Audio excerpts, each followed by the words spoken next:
Hello बच्चों लोग, एक नए टॉपिक के साथ आज आपके बीच में आया हूँ। इससे पहले हम लोग पी ब्लॉक फिनिश किया था हम लोगों ने, और पी ब्लॉक के बाद फिर मैंने शुरू किया सरफेस केमिस्ट्री, और सरफेस केमिस्ट्री जो टॉपिक लिया था वो टॉपिक लिया था आपका मैंने कोलाइडल स्ट्रीम। ठीक है, इसके बारे में कोई बात मैंने कल आपसे करी थी, अगर आपको याद हो। तो आज जो हम लोग बात करना है वो है कोलाइड्स का क्लासिफिकेशन। ठीक है, कोलाइड्स के क्लासिफिकेशन के बारे में आज हम लोग बात करेंगे। इंपॉर्टेंट बात ये है कि देखिए, कोलाइड्स पहले बोले गए ग्लू के समान, क्योंकि कोलाइड शब्द निकला वहीं से, कोलाइड का मतलब ग्लू से है और लाइट्स का मतलब लाइक से होता है, यानी जितने भी ग्लू लाइक सब्सटेंस थे उनके लिए कोलाइड्स कहा गया। बट एक्चुअल में ये क्या था, गलत हो गया था। ठीक है, उसके बाद में बहुत सारा डेफिनेशन आया। एक जो क्लियर डेफिनेशन कोलाइड्स का बताया गया वो पार्टिकल्स का साइज के अकॉर्डिंग बताया गया कि जब 10⁻⁷ से लेकर 10⁻10 तक का साइज रहता है कोलाइडल पार्टिकल्स का सेंटीमीटर में, तो वो आपके कोलाइड्स कहलाते हैं। ठीक है, तो आज हमें बात करना है कोलाइड्स के क्लासिफिकेशन। बहुत सारे कोलाइड्स आपके आसपास में, आप खाने से लेकर इस एटमॉस्फेयर में भी दुनिया के कोलाइड्स उपस्थित हैं। आपको जानकर ताज्जुब होगा, जैसे बटर का यूज आप खाने में करते हैं, आप पनीर खाते हैं, ठीक है, आप मिल्क पीते हैं, ये सारे के सारे क्या है, कोलाइड्स के रूप में रहते हैं। इनफैक्ट आपकी बॉडी में जो ब्लड है वो भी आपका क्या है, कोलाइड के रूप में होता है।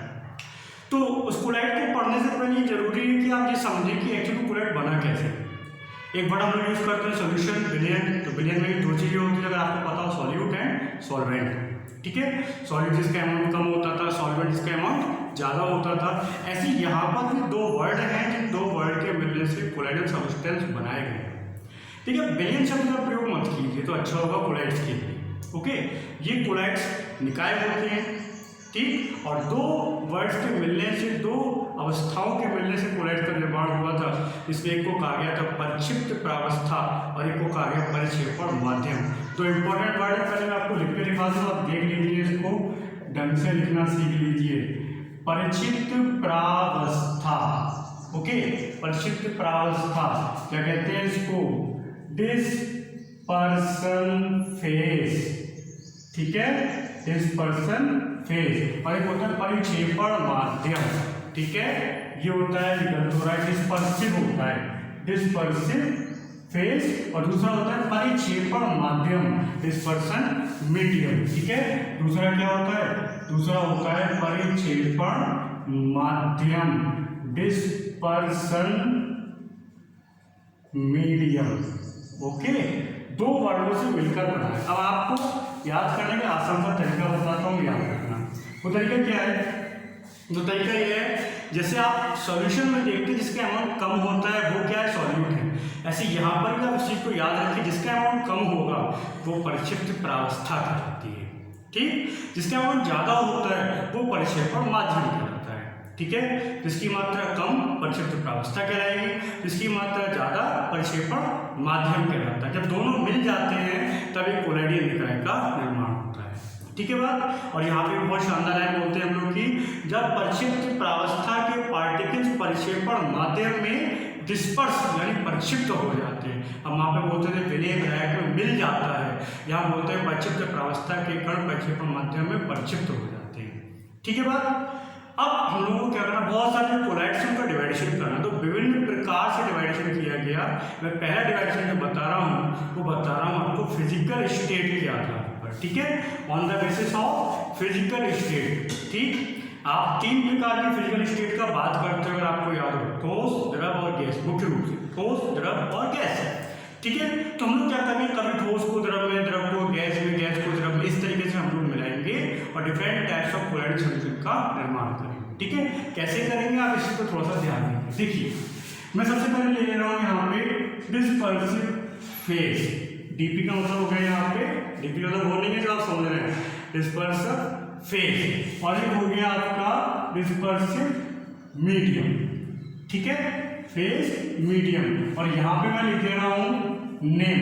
किसका नेम, उस कोलाइडल निकाय का, कोलाइडल सब्सटेंस का नेम, कौन सा निकाय बनकर तैयार होगा, और यहाँ पे मैं डाल दे रहा हूँ उसका एग्जाम्पल। एक टेबल बना के तैयार करेंगे। ठीक है, तो आप ध्यान देना कैसे हम लोग टेबल बना रहे हैं, इस पे आप थोड़ा सा ध्यान दीजिए। ठीक, देखो आप, सबसे पहले मैंने क्या किया, सॉलिड ले रहे हैं। ओके, सबसे पहले आ गया आपका सॉलिड।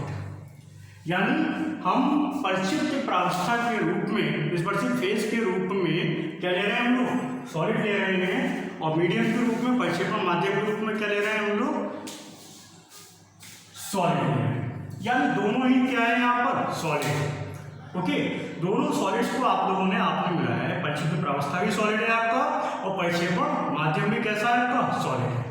ठीक, जब आप इन दोनों को मिलाते हैं तो मिलाने पे जो नेम बनेगा, उस कोलैटिव निकाय का जो नाम हो जाएगा, उसे हम लोग कहते हैं सॉल। एक्चुअली सॉल कोलैटिव विलेन का एक जनरल नेम है, सॉल। जैसे आप वहाँ विलेन में यूज करते हैं विलेन शब्द का, ऐसे यहाँ पे हम लोग इस कोलैटिव विलेन के लिए सॉल शब्द का प्रयोग करते हैं। ठीक, और जब दो सॉलिड्स आपस में मिलाए जाते हैं तो बनने वाला जो भी कोलैटिव निकाय है वो बहुत ज़्यादा हार्ड हो जाता है। इसलिए इसके अंदर जो एग्जाम्पल आते हैं वो एग्जाम्पल भी बहुत ज़्यादा हार्ड एग्जाम्पल, डायमंड, हीरा, मोती, ये सब इसी के अंतर्गत आते हैं। जब सॉलिड और सॉलिड में, और पेपर में क्वेश्चन ऐसे पूछा जाता है कि बताइए डायमंड में परिक्षिप्त प्रावस्था क्या है। ठीक है, या आपसे पूछ लेगा बताइए डायमंड का परिक्षेपण माध्यम क्या है, या डायमंड किस प्रकार का कोलैटिव निकाय है। इस तरह के क्वेश्चन बहुत आते हैं पेपर में। ओके, अब हम देखते हैं सेकंड में, हमारा परिक्षिप्त प्रावस्था भी सॉलिड ही है, इसे चेंज नहीं कर रहे हैं। परिक्षिप्त प्रावस्था हमारी सॉलिड ही रहेगी, और माध्यम को हमने क्या कर दिया, लिक्विड कर दिया। शॉर्ट है यहाँ पे, ठीक है, पूरा नहीं लिख रहा हूँ, सॉलिड को एस हो गया, लिक्विड एल हो गया, और गैस को जी से लिख रहे हो। ठीक, अब हमने सॉलिड को मिलाया है किसमें, लिक्विड में मिलाया। ओके, मात्रा कम किसकी है, सॉलिड की, ज्यादा किसकी है, लिक्विड की। तो एक नॉर्मल सोल्यूशन बन के तैयार होगा। जैसे आप बनाते हैं वो नॉर्मल सोल्यूशन बन के तैयार होगा, तो आप इसको भी क्या कहते हैं, सॉल्व। इसको हम लोग क्या कह देते हैं, इसको हम लोग कह देते हैं सॉलिड सॉल्व, ठोस सॉल्व कहते हैं। और इसको आप कह सकते हो ओनली सॉल्व कह सकते हो आप यहाँ पे।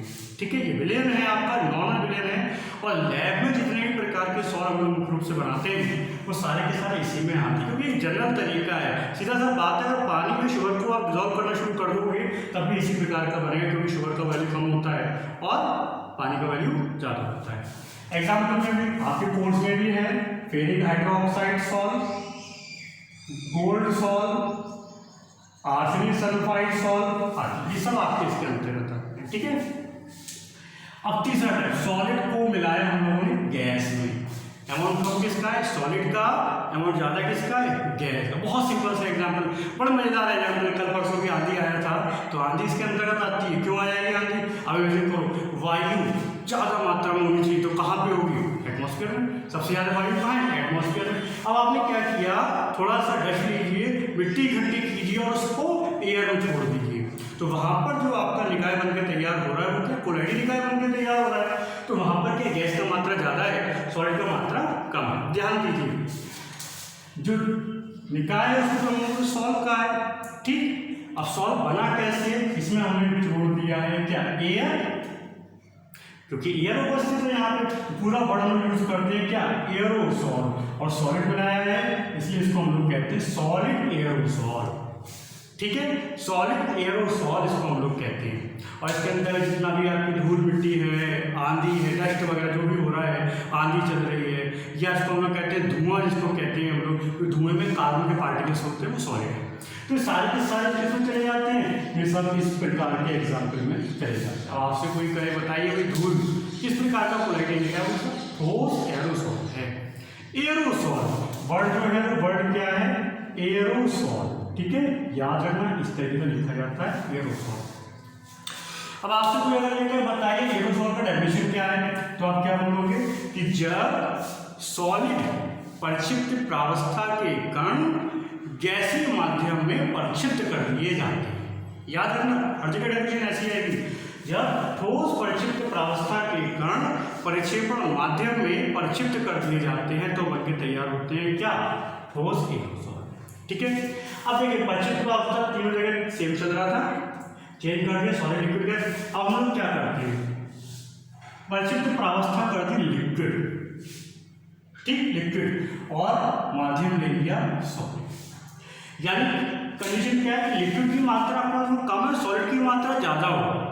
अब इमेजिन करो कि लिक्विड कम है, वाटर ले लीजिए थोड़ा सा, खूब सारी चीनी डाल दो, क्योंकि सॉलिड की मात्रा कैसे रखेंगे, ज्यादा रखेंगे, तो क्या होगा वहां पे, लाइक एस चाशनी। बहुत सिंपल बता रहा हूँ बेटा, लाइक एस चाशनी बन के तैयार, यानी गाढ़े गाढ़े सब्सटेंस होते हैं। और गाढ़े सब्सटेंस को हम लोगों ने यहाँ पे नाम दिया है क्या, बहुत मजेदार चीज़ है, आप यूज बहुत करते हैं, जैम, जेली, मुरब्बा, आप लोग खूब खाते हैं सारी चीज़ों को, ये सब इसके अंतर्गत आते हैं। बेटा इसके एग्जाम्पल तो ये चले जाते हैं, जैम ले लीजिए, जेली ले लीजिए, सारे के सारे एग्जाम्पल इसी के अंतर्गत जाते हैं। ओके, उसके बाद में आता है लिक्विड को लिक्विड, ये सबसे इम्पोर्टेंट है, लिक्विड को लिक्विड में मिलाते हैं हम लोग, और इसका जो नाम हो जाता है उसे कहते हैं हम लोग इमल्सन। हिंदी में कहा जाता है इसको पायस या इमल्सन। अब इमल्सन के बहुत सारे एग्जाम्पल हैं, सबसे ज़्यादा एग्जाम्पल जो कहा जाए इसी के होंगे।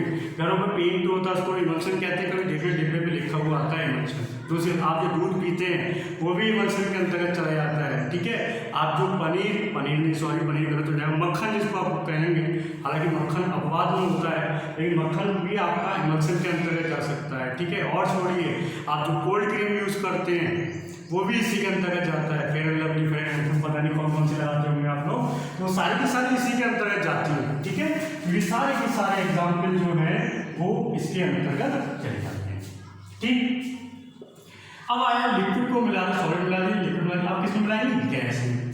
तो बेटा देखो नाम तो वही होगा, एरोसॉल, ठीक, लेकिन ये किस प्रकार का एरोसॉल हो जाएगा, ये लिक्विड एरोसॉल हो जाएगा। जैसे ये सॉलिड एरोसॉल था, ऐसे ही आपका कैसे हो जाएगा, लिक्विड एरोसॉल हो जाएगा, ठीक है, लिक्विड एरोसॉल हो जाएगा आपका, ठीक है बात। अब इसमें क्या होगा, एग्जाम्पल बहुत सारे एग्जाम्पल है, कोहरा, ठीक है, धुंध जिसको कहते हैं, कोहरा इसको कह लेते हैं। इनफैक्ट आप बारिश ले लीजिए, एटमॉस्फेरिक मॉइस्चर ले लीजिए, ये सब इसी के अंतर्गत जाता है। क्यों, वायुमंडल में, एटमॉस्फेयर में एयर हमेशा ज़्यादा होगी और कम क्या होगा, मॉइस्चर कम होगा, ठीक है। जितना भी फॉग है वो सारे के सारे फॉग किसके अंतर्गत चले जाते हैं, इसके अंतर्गत चले जाते हैं, ठीक। अब मैं क्या करने जा रहा हूँ, सॉलिड का तीन होगा, लिक्विड का तीन, अब मैं यहाँ पे ले रहा हूँ गैस, यानी गैस का अमाउंट कम होना चाहिए और सॉलिड का अमाउंट ज़्यादा होना चाहिए। ओके, गैस का अमाउंट कम, सॉलिड ज़्यादा, यानी सॉलिड ज़्यादा होगा और गैस का अमाउंट कम होगा। अब ऐसा कैसे हो जाएगा, होता है, जैसे मैं आपको एग्जांपल बताऊँ, बहुत सिंपल सा एग्जांपल बताता हूँ कि मान लीजिए लकड़ी को घुन लग गया, तो जब लकड़ी को घुन लग गया, देखने में ऊपर से लकड़ी सॉलिड है, ओके, लेकिन क्या हुआ, उसके अंदर वो खोखला हो गया, उसके अंदर एयर पहुँच गया, एयर का अमाउंट पहुँच गया। या मैं आपको और एग्जाम्पल बताऊँ, आप वो रसगुल्ले खाते हैं व्हाइट वाले जो होते हैं फोम वाले रसगुल्ले, अब उसको ऐसे करके दबा दो तो क्या हो जाए, जरा सा रह जाएगा और छोड़ दो, फूल के फिर से गुप्पा हो जाता है, तो क्या उसके अंदर एयर प्रवेश कर रहा है, ठीक है ना बात। तो अगर मैं कहूँ, हालांकि ये मुझे ऐसे नहीं कहना चाहिए, लेकिन अगर मैं कहूँ व्हाइट वाला जो आपका रसगुल्ला होता है वो इसके अंतर्गत जा सकता है, लेकिन नहीं, आप केमिकली एग्जाम्पल देंगे। पहले बार तो मैं आपको नाम बता दूँ, जब ये बन के तैयार होता है इसको कहा जाता है क्या, फोम कहा जाता है। फोम क्या है, स्पंज। स्पंज आपने देखा होगा, स्पंज की क्वालिटी यही होती है, पानी डाल दो पानी सूख लेता है ना स्पंज। तो स्पंज देखने को सॉलिड लग रहा है इतना, लेकिन उसके अंदर क्या भरा हुआ है, एयर भरा हुआ है। तो बेटा फोम जितनी भी जैसी फोम जैसी चीज़ें होंगी वो सब इसके अंतर्गत जाती हैं। और इसमें विशेष प्रकार का स्टोन होता है जिसको कहते हैं झावा पत्थर, जब एयर अंदर प्रवेश कर जाता है तो थोड़ा सा खुरदुरा टाइप का हो जाता है, वो नमी को अवशोषित करने वाला होता है, ठीक है, झावा पत्थर, तो वो भी आपका इसके अंतर्गत चल जाता है। वैसे आप इसके अंदर फोम भी लिख दोगे तो गलत है, ठीक।